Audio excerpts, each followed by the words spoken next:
Hi,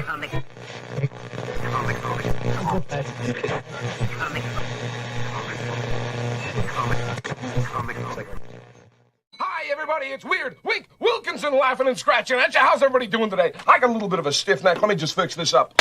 Oh, that feels a lot better. Well, I got a great show for you today with some wonderful weird stuff. I feel so very weird. There are some things in this world that go way beyond human understanding. Things that cannot be explained. Things that most people don't want to know about. That is where we come in. No human being would stack books like this. I have come here to chew bubblegum and kick ass. I'm all out of bubblegum. Oh, it looks like you're the one who needs to be taught a lesson, pal. Class is paying 101. The instructor's Casey Jones. Look, I don't want to fight you. Well, tough rocks, pal. Do you want some coffee, Mr. Tully? Do I? Yes, have some. Yes, have some. It's a cup of coffee in the big time, yeah. Cup of coffee in the big time. Hey, what do you say we both be independent together, huh? I guess one person can make a difference. Enough said. We have the tools, we have the talent. It's Miller time. Luminous being so we, not this fruit batcher. Empty your mind. Be formless, shapeless, like water. Now you put water into a cup, it becomes the cup. You put water into a bottle, it becomes the bottle. You put it in a teapot, it becomes the teapot. Now water can flow, or it can crash. Be water, my friend. You, me, or nobody is gonna hit as hard as life. But it ain't about how hard you hit. It's about how hard you can get hit and keep moving forward. How much you can take and keep moving forward. That's how winning is done. Hey, these aren't my rules. Come to think of it, I don't have any rules. Well, that's great. Either I have a monster in my kitchen or I'm completely crazy. I don't think you're crazy. You know something? Maybe I am insane. Maybe I am insane.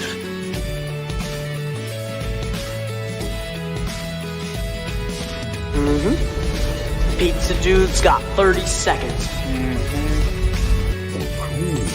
Rise to the top, oh yeah. That's the nicest thing a dog can say about anybody. Human sacrifice, dogs and cats living together, mass hysteria. Enough, I get the point. You know what you need? You need a Brazilian plastic surgeon. I've got one that can see. Sometimes happens, someone has to deal with it, and who are you gonna call? It's showtime. All right. Hello, everybody. How's it going? Welcome to Comic Book Radio. I'm your host, Peter Cimetti. This is episode 240. Tonight, my guest is Yan ZHAO, and we're going to be talking about the storytelling differences between comics and gaming. He's been on the show before, a couple times, and he's got a campaign running right now for Empire of the Undying Sun, which is, let's see here, it's on Kickstarter. It's at 2,231 with 35 backers on board, 3 days to go. And this is a tabletop gaming, an RPG. It's a role-playing game, similar to Dungeons and Dragons. It says here it's compatible with D&D, the 5th edition. I'm be talking to him about this. Had him on before to talk about it before he had launched the campaign. So you're not seeing a repeat tonight. This is new. This is live. Before we bring him on, I want to say hello to those of you in the chat. We got Ben here. What's up, Ben? Hope you're doing well. We got What Geeks Do Network here, too. How's it going? Says, hey, everyone, excited for the show. Thank you so much. Ara's here, too. What's up, Ara? Good to see you. We got Bobo here, too. How's it going, Bobo? You got Yang also in the chat. Look at that. And, yeah, just some conversation there between Yang and Ara. Okay, so let's bring him on. Oh, actually, let's not bring him on just a second. Let me get this out of the way. Nice and early. All right. So the campaign for King Cryptid 10 to 13 is launching on the 30th of this month, October 30th, at 8 p.m. Eastern Time. That's 4 issues. Plus, we're going to have a blank variant edition on issue 13, which is going to be a glow-in-the-dark wraparound cover. That's going to be fun to draw on. So we're going to have this campaign here launched the same day that issues 5 to 9 are going to print. So issues 5 to 9 will go to print on the 30th, send them to the printer. And issues 10 to 13, that campaign will go up. So I hope you guys join me for that. We'll, of course, be back on here to launch that. But we got some great stuff here for day 1 backers. If you're a physical perk backer on day 1, you get this 11x17 poster drawn by Keir Covington, who's the artist on issue 4, 9, and 10. 10 on this campaign is king size. It's going to be a 40-plus page story, and he's going to be drawing that one. So you can see some of the covers on here on the pre-launch page. The link for that is pinned to the top of the chat. We're going to have a new collector box number 3 of 5. We're going to have a new glow-in-the-dark shirt and a bunch more things. But we got time to talk about that. So that's it. That's all I'm mentioning tonight with this. That's it. Everything else from this point on is dedicated to Yan ZHAO. And give him a big welcome right here. A big comic book radio welcome. He has returned. How's it going? Evening, everyone. How you doing? I am doing good. Little on the tired side, getting down to the wire for the campaign. So it's this time of year too. You know, I don't know. Does it affect you? It affects me. Yeah. I always. Well, I'm in the Great Lakes region right now, so I hate winter here. And our like 7 hours of sunlight. So like once we get to the middle of September, I really start noticing it. It's like, oh crap. Yeah. And then we make it worse and we put the clock back an hour. I know. What they need to do is on that day, instead of bringing it back an hour and you know, standard time, whatever that means, put it forward again another hour and then leave it. Sure. And then leave it. Call it it's done. And we get 10 o'clock sunset in summer and like 6 o'clock ish sunset in winter. I already get 10 o'clock sunset in summer. Well, 11 o'clock then for you. Works for me. I mean, why shouldn't the sun be directly overhead at 2 p.m.? That's fine. I don't know why it shouldn't. You know, we have the ability to do this. It's all the same, sorta. You know, I mean, nothing's changing cosmically speaking. But like as far as true. Yeah, as far as the clock goes, though, in our day, I'm sure, you know, when I worked a 9 to 5 type job, during that time of year, it's like you go in and it's dark and you leave and it's dark. It's just like you're in darkness the whole time. And if you're not lucky enough to have a window to look out of ever, you'll get like 3 months that go by and you don't even see the sun. I know. And out here, it's usually pretty gray most of the winter. So even if it is daytime, you're not seeing the sun. Yeah, it's crazy. That's I think that's why Valentine's Day the color is red, because once you get to February, you're just ready to open a vein just to see something different. But there's a little segue here. Empire of the Undying Sun. The sun never dies there. Never dies. Now, what was the inspiration for this title? So originally it was called South Bay, and that was kind of dumb. That wasn't very inspiring. But there is a part of the world, an empire called the Empire of the Undying Sun, and it's kind of got a dual meaning. One is that the oldest record of this empire, they dug up like a stone tablet that was dated about 10,000 years in the past. And on the tablet, it says that the empire is so ancient, nobody can remember when. Then there's also the other meaning that in this world, there are 360 days in the year, and then for a 5-day stretch, time stops. So in different places in the world, the sun will stop at different places. The place where you start out, it's twilight for 5 days. And then in the Empire of the Undying Sun, which is already a hot place, it's sort of like a mashup of the Mayans and Aztecs and ancient Egypt and some of the Islamic caliphates. So there's a lot of desert with a main river that has lush forests around it. But for 5 days, the sun is on standard time at its zenith. So it's just like that hot, like 100+ degree sun burning down on you for 5 straight days. No respite with an evening or nighttime. Wow. Well, man, that's a little too much sun. Yes, they actually hate the sun. They worship the Black Ram, who is a god who brings wisdom from beyond the stars. And in fact, they actually hold a festival with the drowning of the sun tournament, where you metaphorically drowned a basketball-sized sphere of solid gold in black icy water to symbolize their god's defeat of the sun. Wow, that's intense. We don't do anything like that anymore here. I know, it's a shame. Yeah, it's like you have a festival like that, you go to it, and people are just eating like corn dogs or something. That's as intense as it's gonna get. Maybe they get like a really big soda. Drown out the sun with the really big soda. That's about it. It's instead of a lot of quick action-packed gladiatorial deaths, it's the slow diabetes death. Yeah, we kind of by accident maybe you run into somebody. Like, oh, oops, sorry, really polite about it too. But civilization, it's a thing.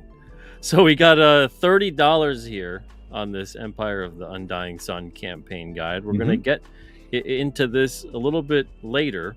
Sure. But I want to have this conversation with you tonight. The conversation at hand, of course, being the differences between comics and gaming. Now, there's a lot of creativity that goes into this, not just into necessarily creating it, of course, but even playing it. And, we talked about this the last time you were on here, full transparency. I've never played Dungeons and Dragons. I've never played anything like this. I've done like trading card games, that's different. That's not this. Yeah, it's different. So for you being more in both worlds than I am, I'm way more immersed in the comic world. What are just some of the differences that you can spotlight in terms of the storytelling between how you would create something like this, how you would play something like this, and then as opposed to creating a comic? Well, that's a good question.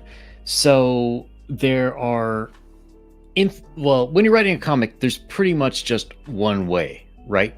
Like once you create it, that's it.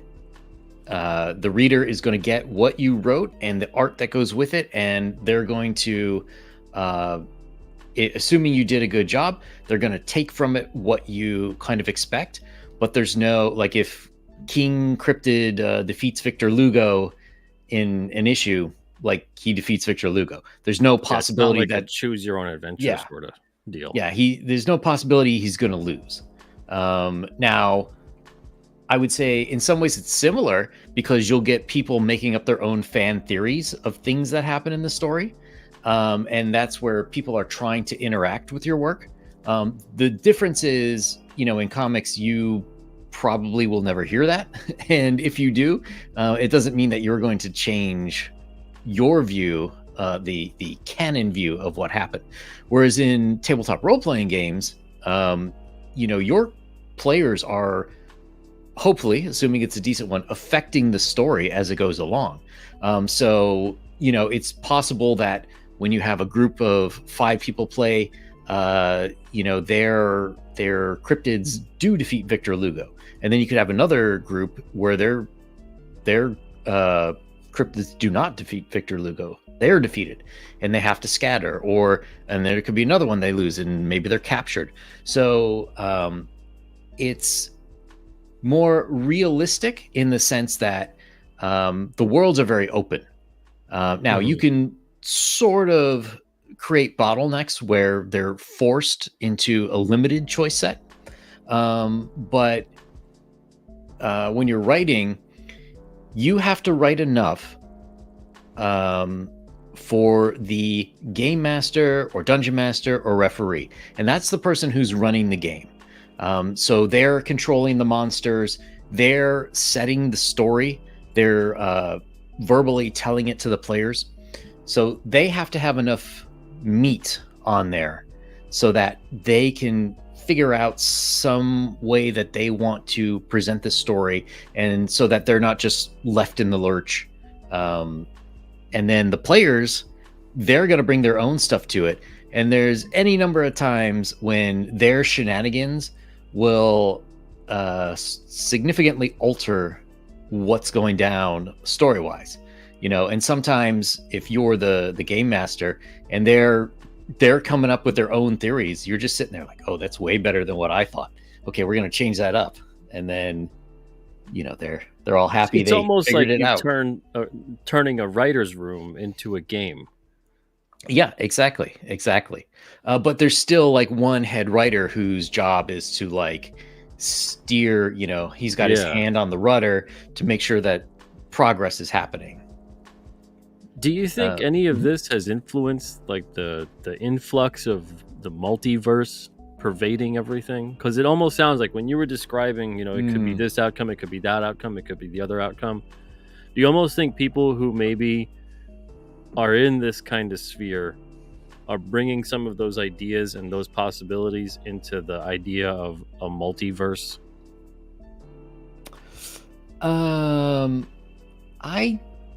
I'm going to say probably not, because comics has been doing multiverses for 50 years at least. When did Dungeons and Dragons come out? Do you remember? 74. It's the 50th anniversary right now. But already at that time, similar. Yeah. So I think a lot of the people who went on to create comics would have played in that, especially in that first generation of Dungeons and Dragons players before the Satanic Panic happened and people were too cool to admit they play it.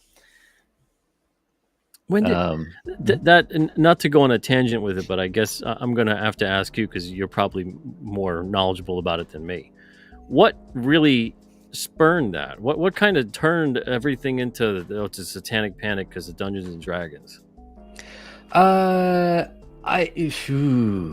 I think it was part of a larger Satanic Panic, because you see the same thing happening in music at that time, right? If you play Judas Priest backwards, he's like saying, "Come on over and have beer, Satan," or something like that.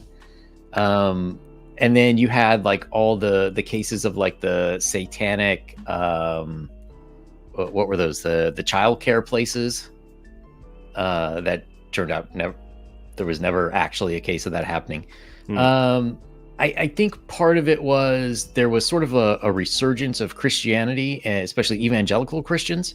And that's when they started having political influence, like in the early 80s, especially during the Reagan years.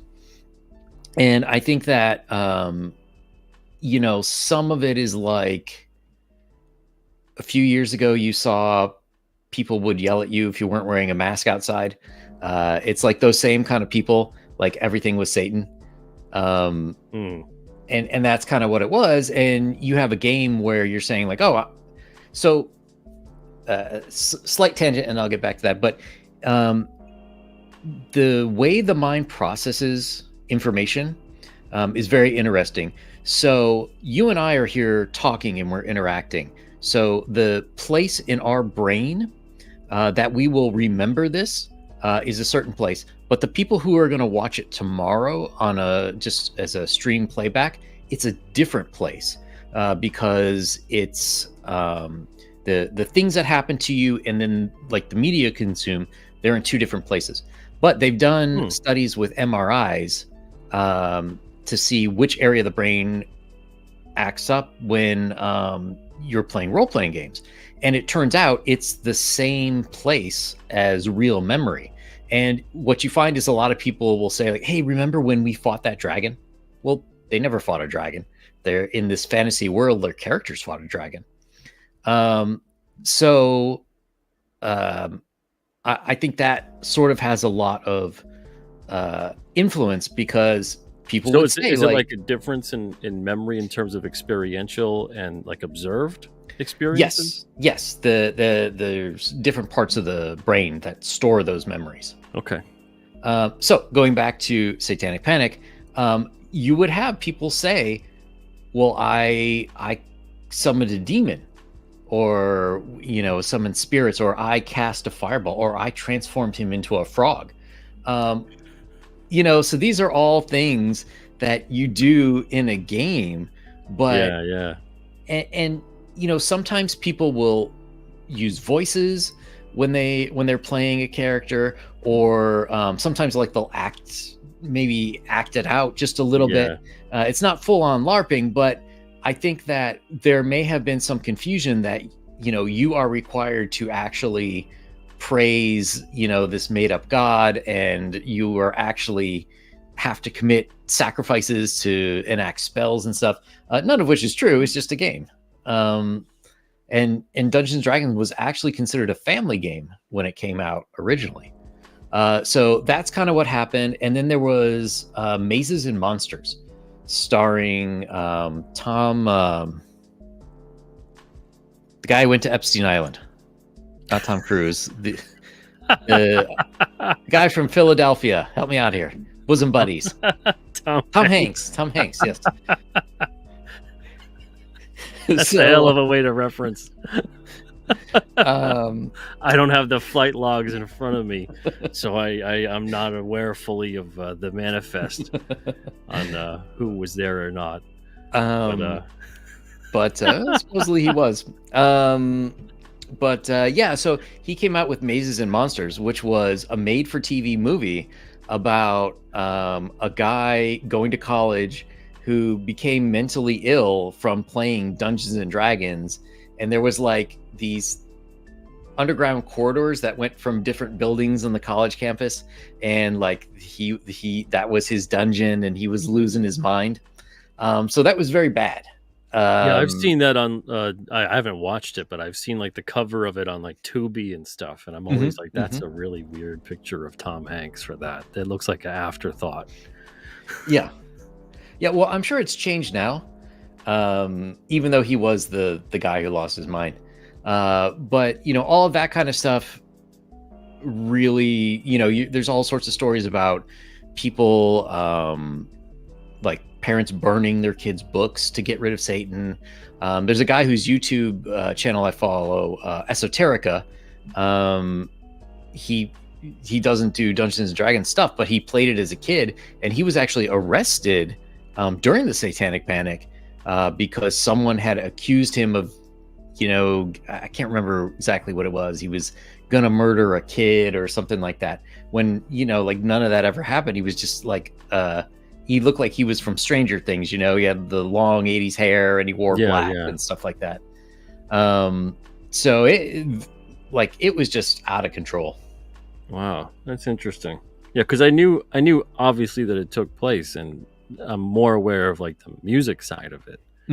But and I'm aware that the Dungeons and Dragons stuff got caught up in it, but I didn't know what really triggered that and to the extent. And because it seems like every other kind of insanity and stuff that rolls around, when it does, it seems like some people in some things it was fine, but then some people with the exact same sort of things it was not fine.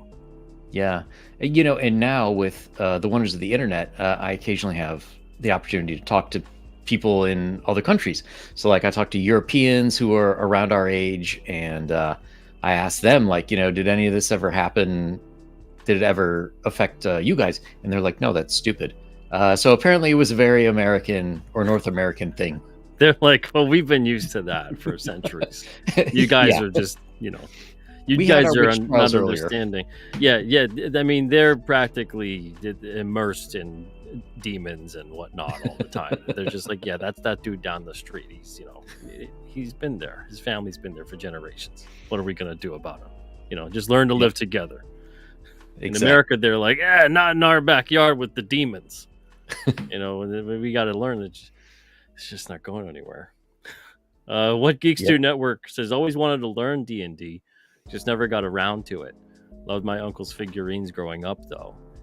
And thank you, Dr. Mass, for putting that link in there for Yang's project.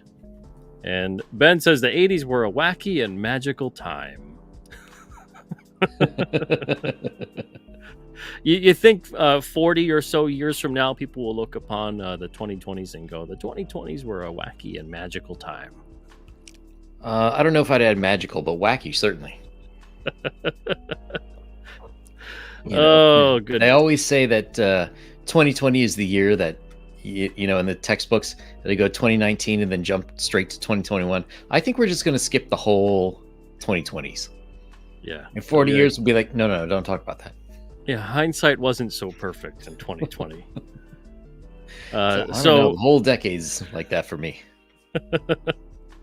Yeah, I could see that. So as far as the storytelling differences go, now you were making some really great points where it's not necessarily just one narrative and that's the official narrative. You have all these other things at play, and it's kind of this ever evolving and fluid kind of thing.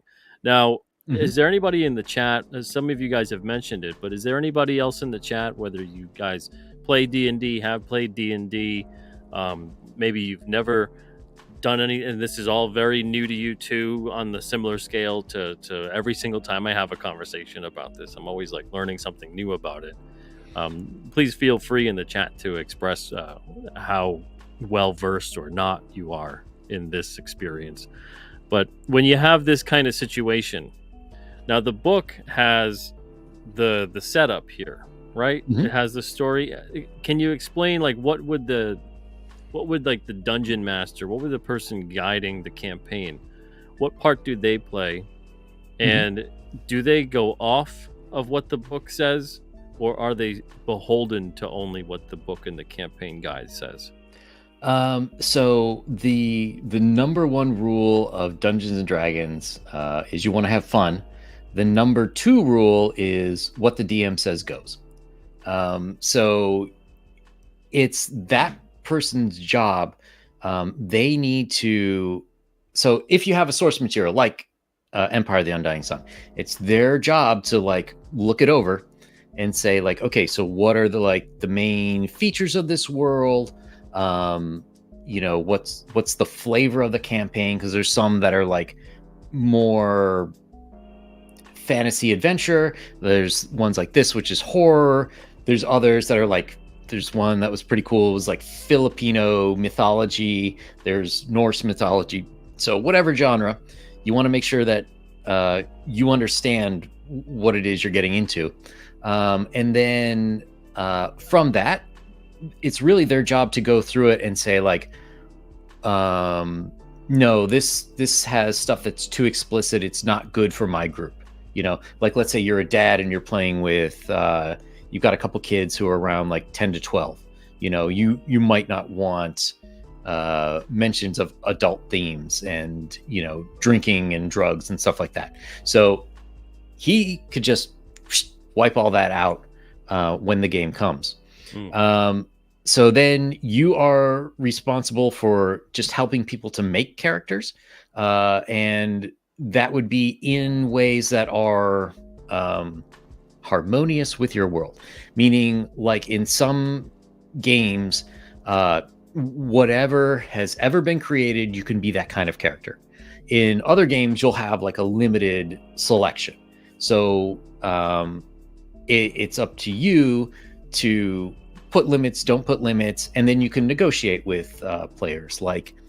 Usually dwarves are short and they're all jacked because they're working in the mines all day. And elves are lithe little creatures who are dexterous because they're in the forest. Well, you can, if you're the DM and a player says, look, I want to have an elf who's super buff because he was adopted by dwarves and he's been working in the mine all his life. You as the DM could say, yeah, sure. And you could swap around some things, or you could say, yeah. No mine elves in this game, son. So that's it. And then when the game starts, it's up for them they need to set the pace for things that are acceptable in terms of gameplay and how the world will react to you. So there's a phenomenon called murder hobos. And murder hobos are basically when the players go from town to town and their solution to every problem is just kill everything. And so, like if there's a fight between two groups, we'll just kill everyone who's fighting and it'll be fine. So, they leave a wake of death and destruction everywhere they go.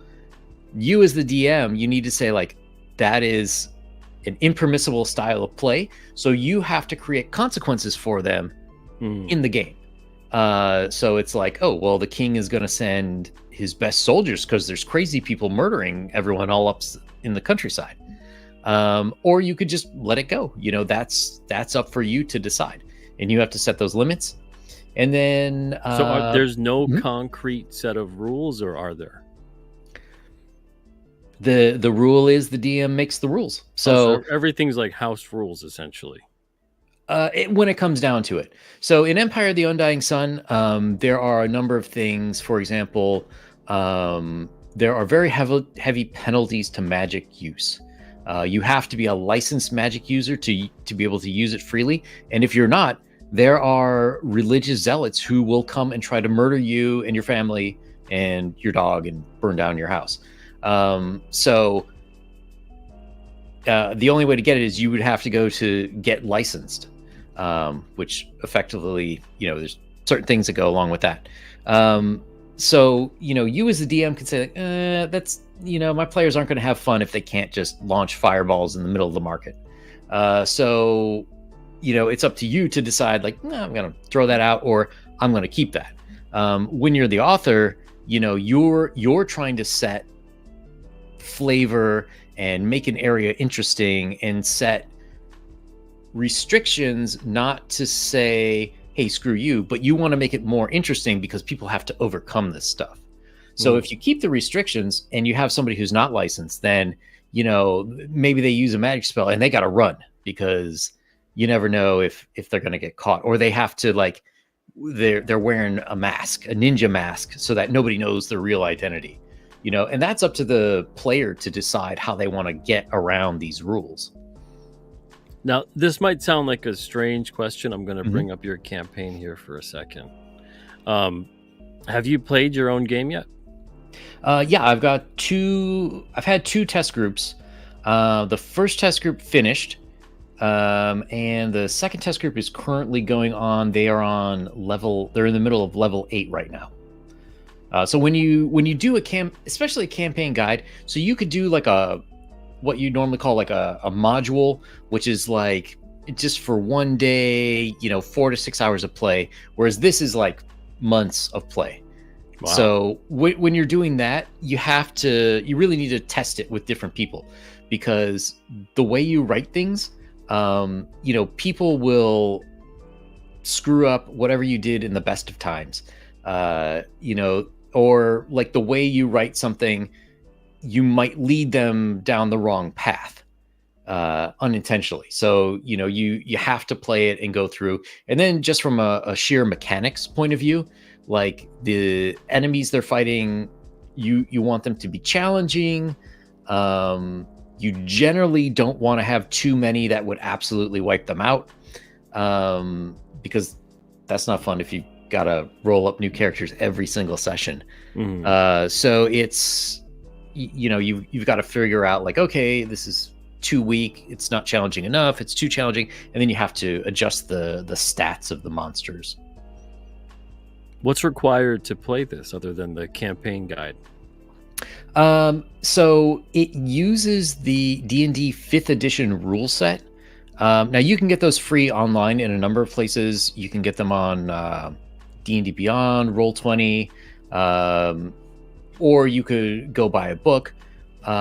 So it's cheap. I mean, if you were gonna pay, you could probably get away with paying like $15, and that's to run it. After that, pretty much everything is included. All of the monsters are included in here. All of the adventures and the maps and everything will be in these books. Now, you can also, if you say, well, I want to expand it, you can take like the monster manual and have additional enemies for them to fight, or the Dungeon Master's Guide, which gives you ideas on like extra adventures and things that aren't necessarily in there. So one of the ways I designed this specifically is between the chapters, there's generally an amount of time. So like I think between chapters 1 and 2, there's 3 months, 2 and 3, there's about 3 months. So what happens in that 3 months is totally up to you. You can run other adventures in that setting. There's enough plot hooks that, you know, you can make your own stuff in the meantime until you get to the date of the next event. Or you could just ask your players like, well, what would you do if you had 3 months free? You know, and then they'll tell you, I'm going to work, I'm going to, you know, hit the gym, you know, whatever it is they're going to do. And then you just move on. So that's up to you. Now with this, I'm noticing there's all kinds of different campaigns you have here. Mm-hmm. Are there ones that are for like new players, people have been playing this for a while, expert, advanced players, or is there stuff like that in this? Not in that sense, no. There is the campaign guide, and then there's the player's guide. So the campaign guide has like all the backstory, all the secrets. It's got, you know, stuff marked on the maps, and then the player's guide will give the player enough background so they understand the world, they understand the potential choices when they're making characters, but there's not really a newbie or experience level. It's all the same. Is that something that comes in these kinds of things? I'm going to sound like I'm completely not knowing what I'm talking about, and it's not like it's on purpose or anything. Usually no. Now, there are some modules which are considered more like newbie friendly because it gives you like a good flavor of everything. I would say that there's no reason you couldn't have new players playing this. There's no reason, you know, a DM couldn't figure out if it's like their first time running a game. There's no reason that they couldn't figure it out. One of the criteria I had when I was writing this is I want it to be so people who play a lot of times are older. So, you know, you'll start out in your teens, then you get into your 20s and 30s, and you have a job, you have a family, and they don't have a lot of prep time.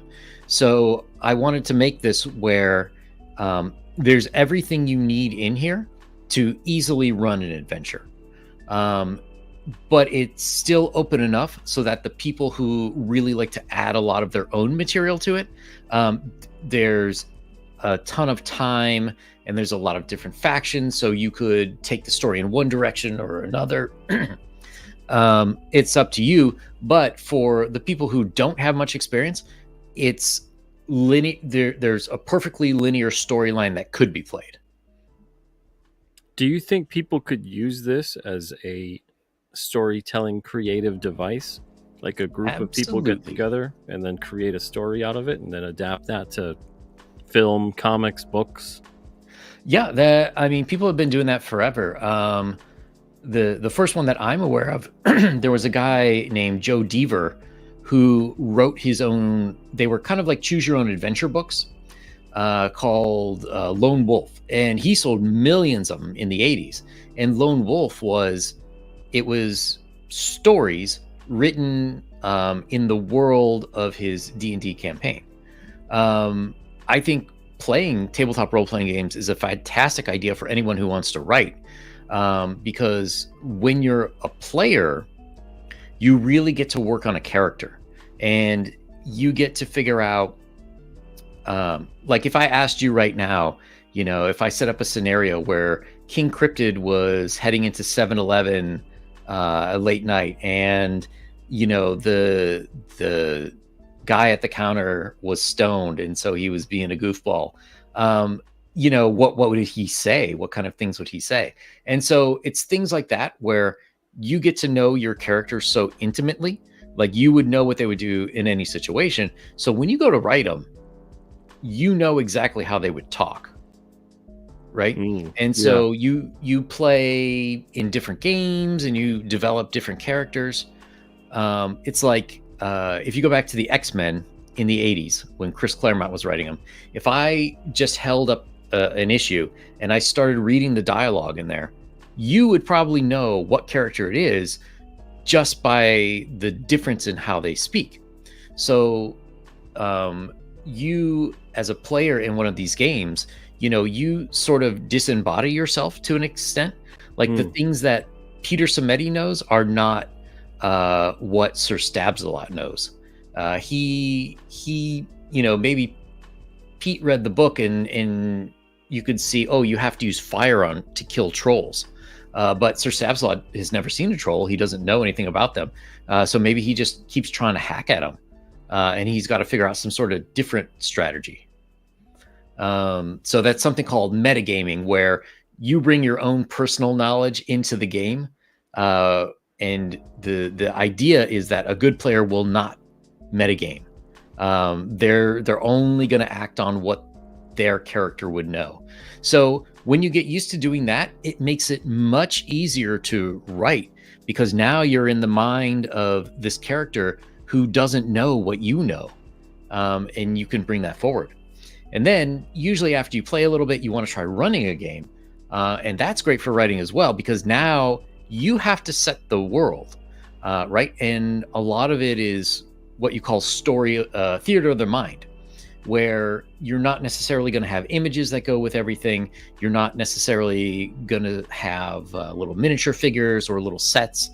So you have to describe what's going on in the world, and you need to paint vivid enough pictures so that your players get it. They understand what's going on. They can understand the stakes. They understand their place in the world. And, if you're going to write comics, that's exactly what you want, because you want to be able to, one, on a practical sense, you need to write things so that your artists can understand what's going on and they're not going off in the weeds when they're drawing stuff. And then you also need to be able to write so it's clear for the reader what exactly is going on. So for me, I think playing tabletop role-playing games, running tabletop role-playing games is an excellent side path to sharpening your skills as an author. Yeah, I mean, the way you're describing it, it sounds like this would be more helpful for a lot of writers out there, as opposed to just reading never-ending books about writing. Yeah, in a lot of ways, it's like writing light. There's some people, like I get anxiety when I see a blank page, and it freaks me out. But when you're doing something like this, you just hop in and whatever goes, and it's almost like writing improv, because the situations are so fluid. Maybe one of your other players is going to freak out and run away from combat, leaving you, alone against a 10-foot tall ogre or something. What are you going to do? That's interesting. It's very interesting. Especially, I'm fascinated by the differences in the storytelling approach, but also in the ways that this could be used as like a creative tool. To not just kind of sharpen your skills, but also to just even get people introduced into getting used to the concept of creating characters and story. Sure. And, if you run the games, you can start to figure out so if you're the DM, you're running the game, you're responsible for all the NPCs, non-player characters. So if it's a shop owner, if it's the town busybody, if it's a guard, whoever, you're responsible for that. So you can start to see what people respond to really well, because God help you sometimes like this, like I'm going to the shop, and you just like off the top of your head create a character, and somehow the players get in their idea that, oh my God, he must be very important in this world, and like they keep wanting to come back because they liked it, and you're like, oh no. But as a writer, that's one of the things, especially when you're starting a comic series, you never really know how people are going to respond to your work until several issues on. But if you've already created the character and you've already created a similar world, you get instant feedback from how everybody else will react to the character you created. So then, when you're starting to write a comic, you already have an idea of how people might react to your work. Yeah, that's a good point. Yeah, because especially when you're creating, you're kind of doing it in a bubble. It's maybe you, the creative team, if there's a creative team involved, and there's no real sense of unbiased feedback until it gets out there. And then for character development, it takes some time, especially for some characters in particular. It might take upwards of 5 to 10 issues, which is depending on the release schedule. It could take a while. But yeah, that's an interesting approach and comment on that. Now with this book, you've got a lot of great illustrations in it. The art is superb. About Thank how you. much of the book is no problem. How much of the book is illustrated? At the moment, not that much. For sure, I wanted like one awesome full page picture per chapter. And then there's going to be a lot of other spot illustration. Going to be less than a full page, like half page, quarter of a page. And other places you might just see like a character, an image of a character or an item. All the monsters will be illustrated. All of the main characters that you might encounter, they will be illustrated as well, because there's sections. If anybody thinks back to what was it called, the Handbook of the Marvel Universe, there are parts like that which will tell you about the character, and then will also give you like the stats if they're in combat, or what they can do, what they know. So it's going to be a lot. At the moment, I'm not sure how much. We're supposed to go to print. Hopefully I want to have it out to people before Halloween next year. So probably go to print somewhere in summer. I'm hoping to wrap up the writing around the end of the year, January-ish. So then I just concentrate all on the art, making the layout really shine. So depending on the success of the campaign, I may hire more artists to do like those really large in-depth illustrations. I'm going to be doing some, I'm doing all the map work. So it's going to be a hefty amount. I mean, I read some surveys on, there's a site called Drive Through RPG, which sells a lot of tabletop role-playing games. Yeah.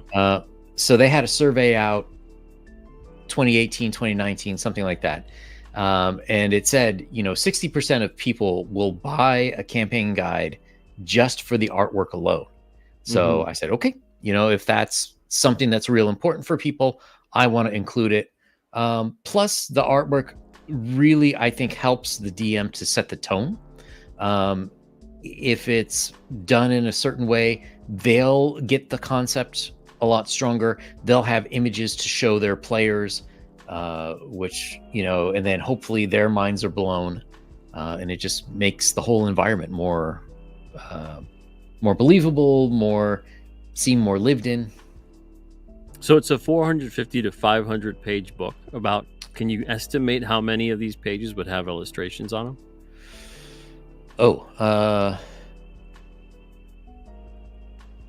It does, and I don't mean like the full page, but just like a little something or another here or there, probably every couple of pages. Wow. Okay. So it'd be safe to say that maybe like half of the book or so, or a third of the book. Yeah, probably like a third. A third would be my guess. That's awesome, man. Do you have any others planned? Any other games?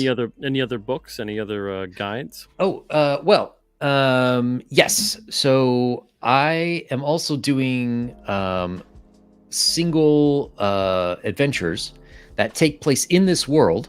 So if you're using this system, you can just plug these adventures right into your game from this, or if you're not, they will easily plug into any other fantasy role-playing game. So some of them I've written, and I'm having some other people write it. I've got a guy named Bill Sylvie, aka the Dungeon Delver. He used to write modules for Gary Gygax, who created Dungeons and Dragons. Yeah. So he wrote 3 adventures for me. The first one, Fairy Hill, we're going to publish it next November, somewhere around the middle of November. I'm not quite sure the date yet, but so that, and then I think probably in the middle of December will be his next one, The Willow Sisters, and in January we'll have his third one, The Rat King. And so if you actually back the physical edition, you're going to get 12 of those adventures included with the books. So my plan is to keep writing different adventure modules in the world that expands it out. One in terms of location, and also different events, different things that you could fill sort of the blank, the extra time your characters might have with. So there's that. And then I am kind of sort of thinking of a direct sequel to this campaign guide, but it's going to be a little different. Okay. Because in this we get back to wargaming. So wargaming is where D&D came from. Gary Gygax and some of his friends, they were playing a game called Chainmail. And so with Chainmail, it was like you can recreate the Battle of Agincourt, or all these like famous European or wherever battles. And there was a system where you would roll and say like, well, my infantry unit stabs your archery unit, or oh no, but the knights are coming in, and you roll this and that. And then out of that they said, well, they made sort of characters that were in these armies, and while the armies were on downtime, they would go explore dungeons and look for treasures to pay to get bigger armies and stuff like that. So I bring that system back as part of Empire of the Undying Sun. Part of the theme is that your characters may actually be becoming gods or demigods. So as part of that, as you're leveling up, you should attract followers. And it starts very subtle, like you control 1 or 2 guys, but eventually you're controlling entire armies. And then how you want to play is up to you. You could say your characters are with the armies, or your army could go, off, and while they're there, you're like SEAL Team 6 and you sneak into the country to achieve your mission. So it's like sounds like a good basis too for like a zombie role-playing game. Yeah. Well, the undead do feature heavily in this game, as it is a horror game. So, how you want to play that is up to you. And in the sequel, it's going to be like that, but on a worldwide basis. Okay. Wow. Now, I had a question for you regarding the, what was it? How do I word this? Man, this is going to stink. I'm going to have dead air on this. I had it and then I lost it. It has to do with you basically putting these campaigns together, and the objectives involved, but also when you have the campaign set up and you have the story set up for everybody too, what are the parameters involved in terms of what they need to do, what kinds of characters they're allowed to create, and that kind of a thing? Do they need like the figurines? Do they need anything else in addition to it, or can they just go on the book? You mean if you're running the game or if you're a player? If you're a player. If you're a player, or even both too, if you're running the game also. Yeah. A player, you need a pencil and paper. And I would suggest you invest in a set of dice and try not to be like the rest of us who get crippling dice addictions. Because people, they really like to buy those things once you start playing. What part do the dice play into it? So you want to play some D&D right now? We'll play right here. Okay, so you are in a very hot desert, and you have been walking in the shifting sands all day. Your lips are chapped because you are absolutely out of water and food. You were being chased, and your horse was shot out from under you, but you managed to evade your captors, and you saw what maybe looked like a wall in the distance. And so you've been walking all day under the hot sun. You've got silken black robes and a cloak, and you're wearing. That's not a good choice for the desert. You're wearing a scimitar, and you've got a long knife, and it's getting to be nighttime. And you know the desert's going to get cold real soon, and you can kind of see in the distance that maybe there's a storm coming. So you finally get to where this wall is, and it actually is a man-made wall. And you see an archway. So what do you do? I guess I approach the archway. Okay. So you get close to the archway, and now the sun's going down, so it's heavily shadowed. It's kind of dark inside. You, on first glance, you don't see anyone. So what would you like to do? Can I jump the wall, go through it? Sure. There's an archway you can go in, or you could go over the wall if you want. I'll go over the wall. Okay. So it's kind of a tall wall. So here we would have you make an athletics check. So there's certain skills in the game, which now you would roll a d20 and you would add a modifier to it. And but you're pretty athletic. You've been on campaign trails in war for a while, so you're able to hop over, and you see what looks like a small village, which it didn't look that big before, but you can see it's a small village. But you don't see any fires. There are some homes, and they look like they're in disrepair. I guess I go up to one of them and knock on the door. Okay. So you knock on the door, and there's no answer. And you hear in the distance this sound, plunk, and it kind of sounds like something fell into something wet. That's not good. Maybe I just leave this place. Sure. Yeah, you can head right back out into the desert if you want. I'm not getting a good vibe from this place. I think I'll just go keep on eating some sand and go on to the next town, perhaps. Okay, and so that's kind of D&D. You have different dice that you would roll for different things. Like the check that you would make to see if you could climb over the wall, that would have been a d20 that you would roll. There's different dice for different kinds of weapons you have. Like if you have a knife, it's like a d4, but if you have a great sword, it's a d12. So there's differences in things like that. And the DM will always tell you what to roll. So if you're like, oh, I don't know, they'll let you know. Give me a d20, roll 2 d20s, give me the higher of the two numbers, stuff like that. It's the DM's job to, basically tell you what you tell them the action you want to do, and they'll tell you what you have to do to achieve that action. So you got to be really experienced to be a DM, I'm thinking, right? It helps to have a little experience, but it's really not that difficult. Because you have books. If you don't know something, you look it up.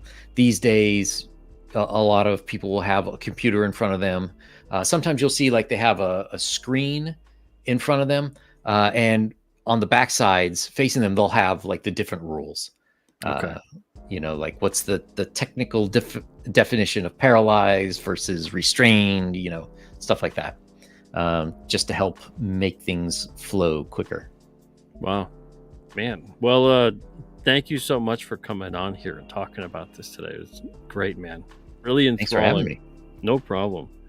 So Empire of the Undying Sun, currently it's on Kickstarter right now. It's got 3 days to go. What happens after the 3 days? Well, the campaign is officially closed. So we have already funded. The funding goal was $500. So if you back it, you will definitely get what it is you back, whether it's the digital or the physical editions. But I am going to leave it up. They have a feature like the Indiegogo Indie Band. I forget what they call it on Kickstarter. So it is going to be around for a while. Hopefully we're going to get that up at $2,500. If we can hit that, people will get tokens for all of the monsters and the characters in the game, and they're going to be color, so you can print them out. If you're doing a home game, they sell like wooden nickels basically, and you can cut them out and just paste them on top to move them around a map. If you're using a virtual tabletop like Roll20 or Foundry, you can go ahead and use those digitally in the game to represent the different creatures. Very nice. 2,500. We only need a few more people. Yeah. So that's, what is that, 269 away? Yep. Very nice. So that would be, if we get like 4 times, four more people who buy physical editions, I think. Very nice. Fantastic. All right. Thank you so much for coming on here. Everybody in the chat, thank you guys as well. Yeah, no problem, man.